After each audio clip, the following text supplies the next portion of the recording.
రక్షకత్వము అంటే విష్ణువుది కాబట్టి ఆ విష్ణువు 10 మార్లు ప్రధానంగా దిగి వచ్చినటువంటివి ఏవి ఉన్నాయో, ఏవి విన్నంత మాత్రం చేత మనకి భగవంతుని యందు భక్తి అంకురిస్తుందో అటువంటి గాథలు ఉన్నటువంటి వృత్తాంతములు 10ంటికి దశావతారములని పేరు.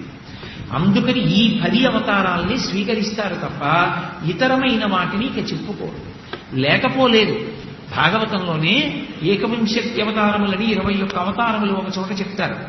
కానీ అవన్నీ కూడా మనం చెప్పం. ప్రధానంగా ఏ 10ంటి గురించి మాట్లాడతామంటే మత్స్యావతారం దగ్గర నుంచి కల్కి అవతారం వరకు ఉన్నటువంటి అవతారములను 10ంటిని మాట్లాడతాం.